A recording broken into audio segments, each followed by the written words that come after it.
현대중공업과 대우조선해양 그리고 삼성중공업은 지난 10월까지 올해 목표량의 15%에도 못 미치는 수준의 수주량만을 확보한 채 올해는 역사상 최악의 역성장해가 될 것이라는 우울한 전망과 함께 겨울로 들어서고 있었습니다. 그나마 시장에 조금 나왔던 연초 수주량 대부분도 저렴한 가격을 무기로 영업을 해온 중국 업체들이 가져가 버린 상태였기 때문에 올해 수주량 1위 타이틀 또한 올 연초를 기점으로 중국에게 넘어가 버린 상황이었습니다. 그리고 3월 이후부터는 코로나 확산이 전 세계적으로 심각해지며 해상 물동량이 줄어 전 세계적으로 발주와 수주가 모두 멈춰버렸습니다. 하지만 10월이 되자 다시 해상 물동량이 늘어나며 선박 발주 또한 함께 늘어나기 시작했습니다. 그리고 11월 한 달 동안에만 삼성중공업의 경우 올해 1년 목표치의 절반인 약 5조 원어치의 물량을 몰아치기 수주했으며 특히 LNG선의 경우 한국의 조선 3사가 전체 글로벌 물량의 73%를 가져오며 월 수주량 1위를 탈환하며 연초의 부진을 깔끔히 씻어내는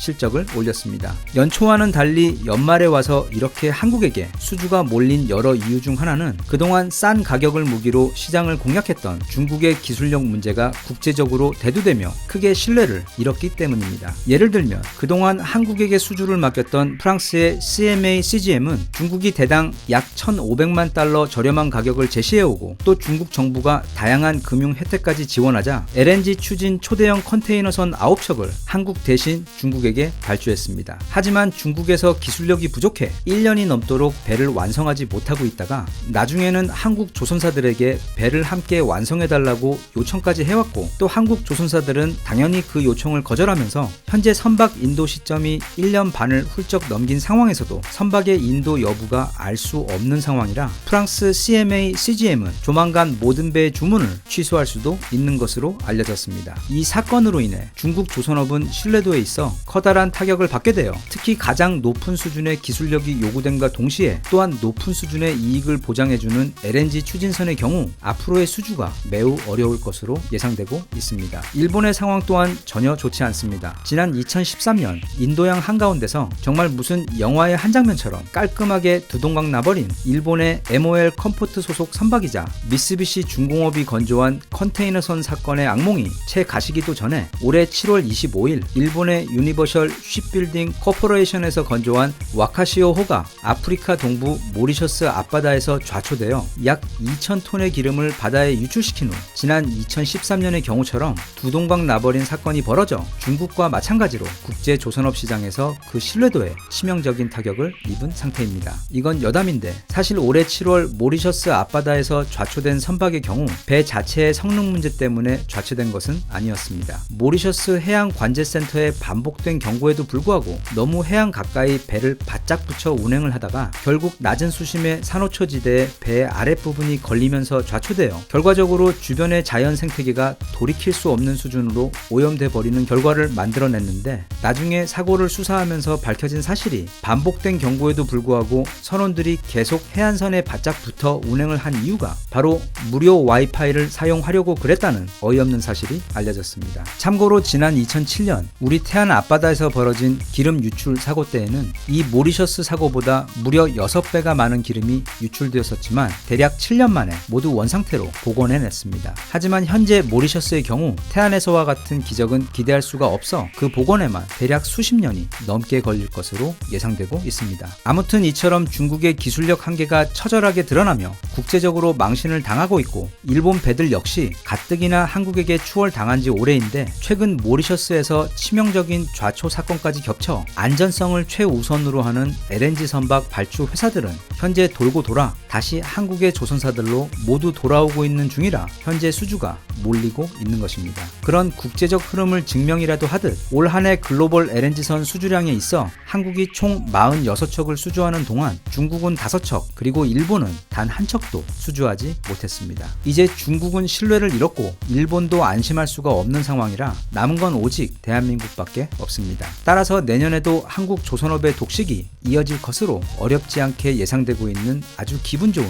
상황입니다. 러시아에서도 한국 배들이 잭팟을 터뜨리고 있습니다. 러시아는 지난 2013년 일명 북극 독트린이라는 청사진을 발표하며 앞으로 러시아의 경제적 그리고 군사적 이익을 극대화하기 위해 북극해에서 에너지 개발에 박차를 가하고 군사 시설들을 늘려갈 것이며 또 또 북극해 주변에 항로를 개발할 것을 천명한 바 있습니다. 현재 러시아는 이미 북극에 총 6개의 군사기지를 건설한 상태이며 이 중 2곳은 초대형 수송기와 폭격기가 사용할 수 있는 규모의 활주로를 보유한 공군 기지들이며 이 외에도 대공 미사일 연대 및 미사일 부대가 창설되어 배치되어 있으며 특히 현재 러시아가 개발 중인 극초음속 미사일인 킨자를 북극해 기지에 배치하여 미국과 유럽을 압박할 것으로 예상되고 있는 상황입니다. 경제적인 측면에서 러시아는 북극해를 통한 천연가스 운송에 큰 투자를 진행해 왔습니다. 그쪽은 사실상 주인이 없는 지역이지만 역사적으로 러시아의 독점적 관할 지역으로 인정되어 온 NSR, 즉 북극해 항로에서 지구 온난화로 해빙이 지속되며 바닷길이 열리기 시작하자 이곳을 통해 에너지 자원을 비롯한 다양한 물자를 이동시키는 항로 개척에 현재 약 8년째 공을 들이고 있습니다. 이 항로가 활성화되면 유럽과 아시아 사이 운송시간과 운송비가 최대 40%까지 절감될 수 있어 현재 유럽에서는 새로운 국제 무역 항로로 큰 기대를 모으고 있는 상황이며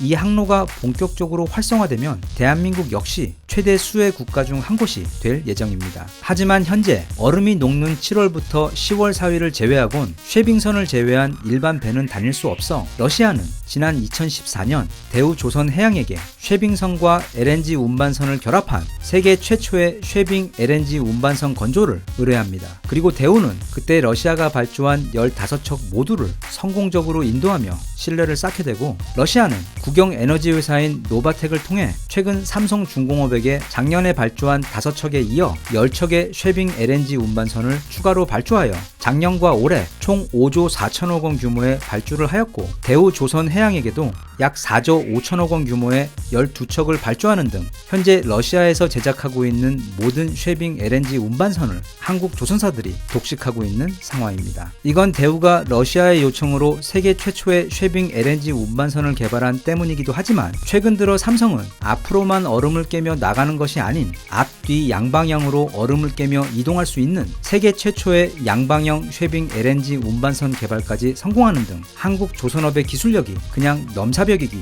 때문입니다. 우리 조선업은 지난 2018년 그리고 2019년에도 세계 1위였습니다. 하지만 중국의 저가 전략 때문에 한국 조선업의 효자 상품인 LNG선 수주를 중국에게 상당 부분 빼앗기며 잠시 1위를 빼앗겼었는데 오히려 중국이 엄청난 삽질을 하며 우리를 도와주어 결과적으로는 오늘날 글로벌 선박 시장에서 한국의 기술력이 최고라는 사실을 전 세계 선사들에게 널리 홍보해주는 격이 되었습니다. 500년 전 이미 거북선을 만들었을 정도로 배 만드는 기술에 있어서는 그때도 그리고 지금도 지구 넘사벽 최고인 대한민국의 조선업이 지금의 이 호황을 내년까지 힘차게 이어가서 다가오는 새해 대한민국의 경제가 활짝 피어나게 해주는 소중한 마중물이 되어 주었으면 좋겠습니다. 대한민국 만세. 감사합니다.